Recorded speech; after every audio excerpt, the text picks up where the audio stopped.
আগে তোমরা আমাকে এটা বলো যে মায়ের হাতের রান্নার এত স্বাদ হয় কেন? আমরা ওই রান্নাটাই একইভাবে করলে তো এত সুন্দর স্বাদ হয় না। মানে এত সুন্দর বিশ্বাস করো, মা এই পনিরটা এত সুন্দর বানায় যে তোমাদের কি বলবো বন্ধুরা, জাস্ট অসাম। তাই বললাম মা, যখন আমি ওখানে আমার বাপের বাড়ি গিয়েছিলাম তখনই মাকে বললাম যে তাহলে মা এক কাজ করো, তুমি এই পনিরের রেসিপিটা আমাদের সাথে মানে আমার সাথে আর আমার সব বন্ধুদের সাথে শেয়ার করো দেখি। মা বললো ঠিক আছে চ। মা কিন্তু বাড়িতেই পনিরটা রেডি করেছে। এদিকে মা পনিরের জন্য যা যা লাগবে সব কিছুই দেখো রেডি করে কেটে কুটে নিয়েছে। আর পনিরটা ওই যে বললাম মা কিন্তু বাড়িতেই রেডি করেছে। এদিকে দেখো ক্যাপসিকাম, টমেটো, পেঁয়াজ আর সাথে আদা রসুন আর কাঁচা লঙ্কা। তো একটা মিক্সিং জারে দেখো প্রথমেই দিয়ে দিয়েছি কয়েকটা কাজু, তাতে দিয়ে দিয়েছে হচ্ছে পেঁয়াজ, সাথে টমেটো, মানে একটা টমেটো। আর পনিরের দেখছো কতটা পনির আছে, তোমরা সেইভাবেই দেবে পেঁয়াজগুলো। এই সব কিছুরই একটা স্মুথ পেস্ট করে নিয়েছে। তো দেখতেই পাচ্ছ এই পেস্টটা করে নিয়েছে। আর যে ক্যাপসিকামটা কেটে রেখেছিল সেটা প্রথমেই কিন্তু কড়াতে তেল দিয়ে ভালো করে, মোটামুটি ভালো করে না হলেও 30-40% ভেজে নিয়েছে। কারণ যে এই ক্যাপসিকামটা না একটু এরকম মানে শক্ত শক্ত খেতে ভালো লাগে, তাই না? তারপরে আর কি যেইটুকু তেল ছিল সেই তেলটাতেই যে পেস্টটা রেডি করে রেখেছিল সেইটা দিয়ে দিয়েছে। মা কিন্তু কোনো গরম মশলা মানে গোটা গরম মশলা কিন্তু অ্যাড করেনি। ওই যে বললাম খুব সাধারণভাবে করে, কিন্তু খেতে এত টেস্টি হয় আর কি বলবো। আর এদিকে দেখো ভালো তেল ছেড়ে গেছে মশলা কষানো থেকে।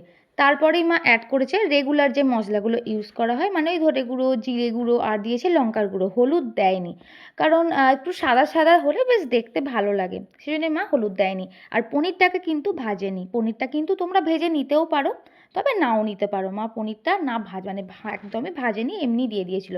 তারপর ভালোভাবে কষিয়েছে আর লাস্টে দেখো একটু সস দিচ্ছে, মানে টমেটো সস। এতে কালারটাও বেশ সুন্দর হবে আর টেস্ট তো ভালো হয়। ওই যে বললাম মা সেরকম কিছুই দেয় না, মানে রেগুলার মশলা দিচ্ছে তাতেও এত স্বাদ। তারপরে দিয়ে দিয়েছি গরম মশলার গুঁড়ো। তো ভালোভাবে কষিয়ে নিয়ে তারপরে কিন্তু মা দিয়ে মানে অ্যাড করছে কিন্তু চিনি।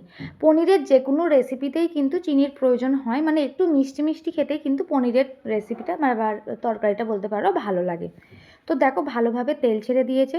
আর সত্যি বলতে এই মায়ের এই রান্নাগুলোই এত পরিমাণে মিস করি আমি যখন আর কি এখানে চলে আসি, যে তোমাদের কি বলবো, নিজে রান্না করলেও সেরকম হয় না। মনে হয় যেন মায়ের হাতে সেই স্বাদ আর কোথায় পাচ্ছি। ভালো হলেও মায়ের হাতে সেই স্বাদ বা স্বাদেটা আর আসে না। তো তারপরে দেখো ক্যাপসিকাম দিয়ে একটু ভালোভাবে নেড়ে নিল, কষিয়ে নিল, নেওয়ার পর পনিরগুলো দিয়ে দিয়েছে। দিয়ে আর কি জল দিয়ে দেবে, একটু কষিয়ে নিয়ে, বেশি জল না, একদম অল্প পরিমাণে জল দিলেই হবে।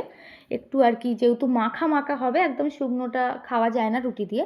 আর গ্রেভিটা তো দারুণ হয় খেতে, মানে বললাম একবার অবশ্যই বাড়িতে ট্রাই করো আমার মায়ের এই পনিরের রেসিপি। আশা করছি এই স্বাদ ভোলার নয়, আর মুখে লেগে থাকবে এইটুকু বলতে পারি। তো এই যে মা তারপর অল্প পরিমাণে দেখলে জল ঢেলে দিল, দিয়ে এটাকে একটু ফুটতে দেবে। চাপা টাপা দেওয়ার প্রয়োজন নেই, একদম এমনি একটু ফুটে গেলে, একটু ঘন হয়ে আসলে নামিয়ে নিলেই রেডি হয়ে যাবে পনিরের দারুণ রেসিপি। এত কম সময়ে, প্রথম কথা তো কম সময়ে হয় আর কম উপকরণে, সেটা তো তোমরা দেখতেই পেলে।